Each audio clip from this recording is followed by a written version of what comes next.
Hello दोस्तों। आज फिर मैं एक नए साहित्यकार के साथ आपके साथ हूँ। उम्मीद करता हूँ ये सेशन भी आपको अच्छा लगेगा। अच्छा लगे तो अपने दोस्तों के साथ बांटिए, लाइक करिए, शेयर करिए और हमारे चैनल अनुराग भरत को सब्सक्राइब करें।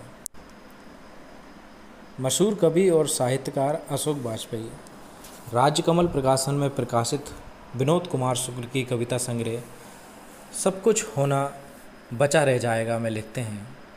विनोद कुमार शुक्ल की कविता का यथार्थ अब उसकी बनी बनाई और आज की कविता में चालू अवधारणाओं से समझा जाने वाला नहीं है। उसकी विडंबना अधिक गहरी है और कठिन है। उसने अब वाक्यांश भंग करने की अपनी ही युक्ति तज दी है। वे कुछ अलग ही साहित्य की रचना दुनिया के सामने रखते हैं।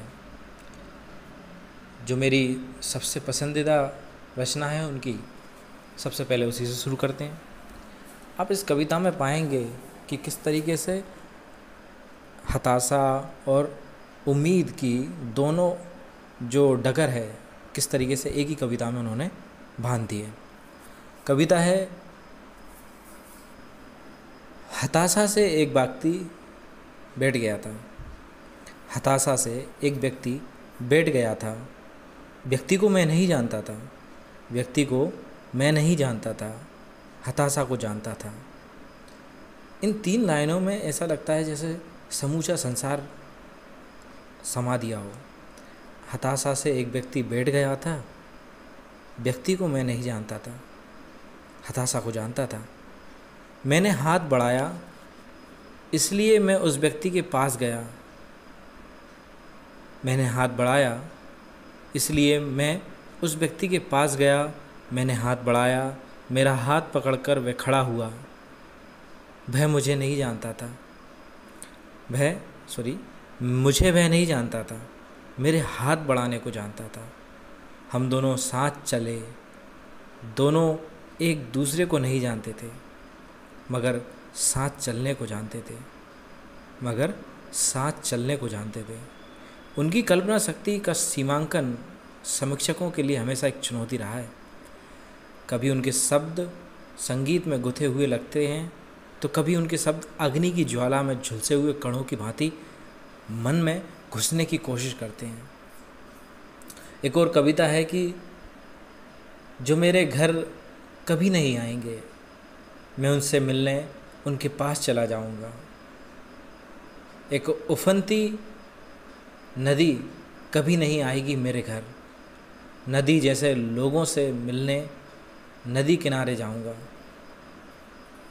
नदी जैसे लोगों से मिलने नदी किनारे जाऊंगा।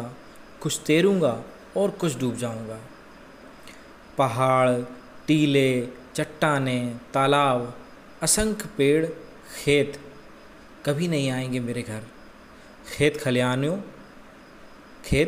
खलियानों जैसे लोगों से मिलने गांव, जंगल, गलियां जाऊंगा। जो लगातार काम से लगे हैं, मैं फुर्सत से नहीं, उनसे एक ज़रूरी काम की तरह मिलता रहूँगा। इसे मैं अकेली आखिरी इच्छा की तरह सबसे पहली इच्छा रखना चाहूँगा। बोलने से कम बोलूँ, कभी बोलूँ, अधिकतम ना बोलूँ। इतना कम कि किसी दिन एक बात बार बार बोलूं, जैसे कोयल की बार बार की कूक, फिर चुप। मैं अधिकतम चुप को सब जान लें। मेरे अधिकतम चुप को सब जान लें। जो कहा नहीं गया सब कह दिया गया का चुप। पहाड़, आकाश, सूर्य, चंद्रमा के बरकस, एक छोटा सा टिमटिमाता, मेरा भी शाश्वत छोटा चुप। गलत पर घात लगाकर हमला करने के सन्नाटे में मेरा एक चुप। चलने से पहले एक बंदूक का चुप, और बंदूक जो कभी नहीं चली, इतनी शांति का हमेशा की मेरी उम्मीद का चुप। बरगद के विशाल एकांत के नीचे संभाल कर रखा हुआ जलते दिए का चुप। भीड़ के हल्ले में कुचलने से बचा ये मेरा चुप। अपनों के जुलूस में बोलूं कि बोलने को संभल कर रखूं कचुप।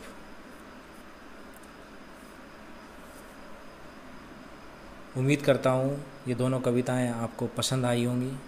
इसी के साथ आपसे विदा लेता हूँ। मिलता हूँ अगले किसी साहित्यकार के साथ। मुझे दे दीजिए इजाज़त। और अभी तक भी आपने चैनल सब्सक्राइब नहीं करा है तो चैनल सब्सक्राइब करें। खुश रहिए। शुक्रिया।